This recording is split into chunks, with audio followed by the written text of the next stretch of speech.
좋은 아침입니다. 신년 특별 큐티 여호수아서 말씀 계속 보고 있습니다. 여호수아서 6장 12절에서 21절 말씀입니다. 12절 또 여호수아가 아침에 일찍 일어나서 제사장들이 여호와의 궤를 메고 제사장 7은 양각 나팔 7을 잡고 여호와의 궤 앞을 계속 행진하며 나팔을 불고 무장한 자들은 그 앞에 행진하며 후군은 여호와의 궤를 뒤따르고 제사장들은 나팔을 불며 행진하니라. 14절 그 둘째 날에도 그 성을 한 번 돌고 진영으로 돌아오니라. 여섯 동안 이같이 행하니라. 자, 이제 제사장들의 나팔 소리만 듣고 또 중앙에 있는 언약궤만을 바라보면서 이 백성들은 7일 여섯 동안 아무런 소리도 내지 않고 침묵하면서 이 여리고를 하루에 한 바퀴씩 도는 행진을 계속하게 되었습니다. 물론 여리고 성에서도 아무런 변화도 일어나지 않았습니다. 만약 이때 여러분들 입을 열었다고 하면 의심의 말이 또 불평의 말이 그리고 거역의 말이 그들을 삼키고 말았을 것입니다. 하나님께서 아무 말도 하지 말라고 명령하셨고요. 또 특별히 그들이 너무 순종적이어서 그 말을 잘 지켜서는 아닐 것입니다. 그래도 여러분들 하나님의 말씀 지키는 것이 우리의 의지가 아니라 하나님의 은혜입니다. 하나님의 은혜가 그들 가운데 있었고 하나님을 경외하는 마음을 그들에게 주셨기 때문에 가능한 일이었겠지요. 어쨌든 변함이 없는데도 6일을 똑같이 돌았고 이제 7일을 앞두고 있습니다. 사실 여러분 나아만에게 7번 요단강에서 몸을 담그라고 했는데 6번까지 담궜는데 아무 일도 일어나지 않았습니다. 7번째 담그고 나서 나왔을 때 어린아이 피부처럼 바뀌게 되었는데요. 말씀은 온전히 순종해야지 역사하는 것입니다. 이게 한 번 할 때 이만큼 좋아지고 두 번 할 때 이만큼 좋아지고 세 번 할 때 이만큼 좋아지고 이렇지 않습니다. 통일해 보이는데도요. 변함없이 믿음으로 순종하고 나아가야 하는 것이죠. 자, 제7일이 되었습니다. 15절 일곱째 날 새벽에 그들이 일찍 일어나서 전과 같은 방식으로 그 성을 7번 도니 그 성을 7번 돌기는 그날 뿐이었더라. 16절 일곱 번째에 제사장들이 나팔을 불 때에 여호수아가 백성에게 이르되 외치라 여호와께서 너희에게 이 성을 주셨느니라. 여기까지 좀 보도록 하겠습니다. 자, 이제 7째 날이 되었습니다. 7째 날은 7바퀴를 돌아야 합니다. 이것은 다시 말씀드리지만 온전한 믿음을 이야기하기도 하고요. 또 온전한 순종을 이야기하기도 합니다. 그리고 나팔 소리가 이제 마지막으로 울릴 때에 여호수아가 이렇게 말했습니다. 여호와께서 너희에게 이 성을 주셨기 때문에 그 소리를 들으면 외치라 이렇게 외쳤습니다. 이때 외치는 외침은 악을 쓰는 것이 아닙니다. 소리를 막 괴성을 지르니까 뭔가 이렇게 공포가 일어나서 아니면 파장이 이런 차원이 아니죠. 하나님께서 주셨다고 한 것을 믿음으로 선포하는 것이죠. 이 악을 악을 이렇게 내는 게 아니라 믿음의 선포를 하는 것이죠. 이것은 우리에게 주신다고 약속하신 것이니 사실은 이미 아브라함 때부터 주시겠다고 약속하신 것이고 또 이 전쟁을 앞두고 이 성을 주시겠다고 하나님께서 약속하신 것이니 약속하신 그것이 우리에게 돌아올 것을 선포하는 것입니다. 영적 전쟁에서 믿음의 선포는 굉장히 중요합니다. 여러분들 우리는 하나님으로부터 이렇게 약속을 받았을 때 소유권을 부여받았을 때 이제 그 약속에 대한 상속자가 된 것입니다. 우리가 상속자로서 선포하고 나갈 때 대적의 성벽은 무너지고 대적의 문은 활짝 열릴 수밖에 없습니다. 내게로 돌아오리라 라고 이야기했는데 여리고가 내게로 돌아오는 것이고요. 약속하신 모든 것이 우리에게로 돌아오는 것입니다. 믿음의 선포를 하라고 하셨는데요.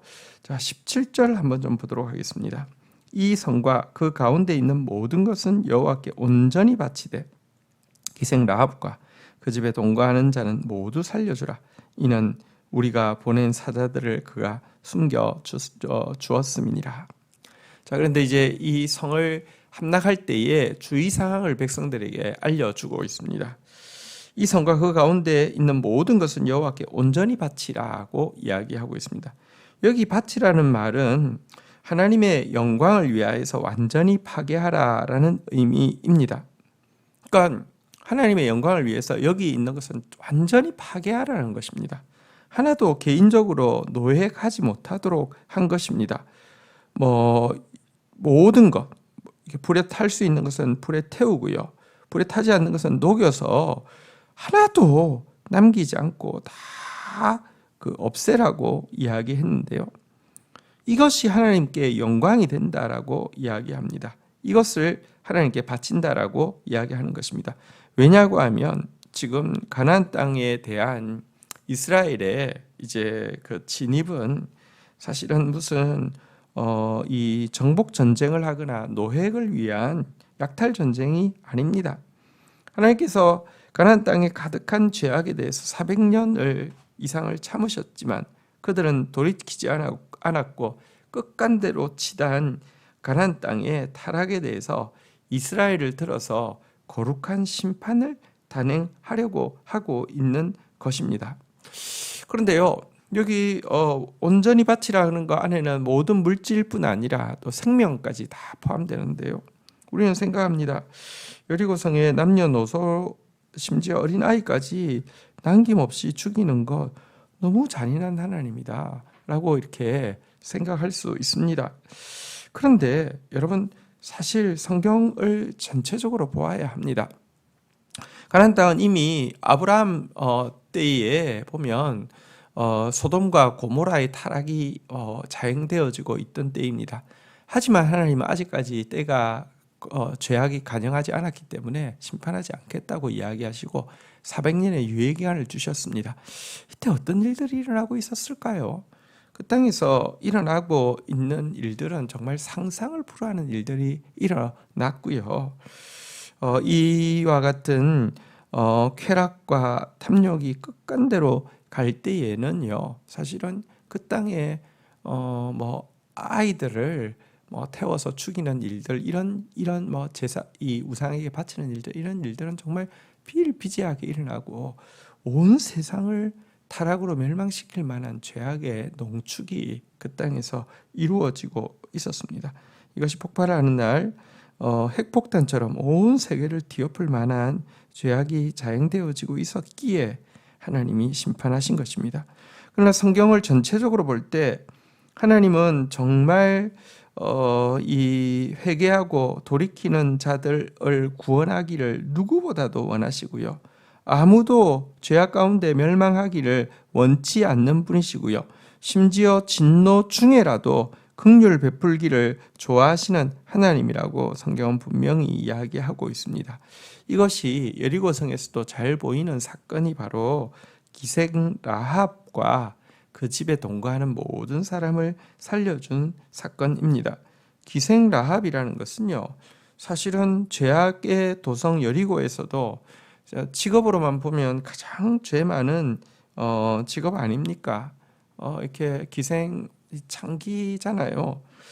이 라합도 하나님이 그가 겸손히 하나님을 향한 믿음을 고백하고 행동으로 그의 믿음을 증명하자 그에게 속한 모든 자를 구원하시고, 심지어 그가 사실은요 이제 거룩한 믿음의 반열에 들어오게 하시는 것을 보면 하나님께서 잔인하게 뭔가 그 죽이는 것을 좋아하시고 또 그 죽이는 것의 배후에는 금과 은을 노획하기 위함이 아님을 분명히 보여주고 있습니다.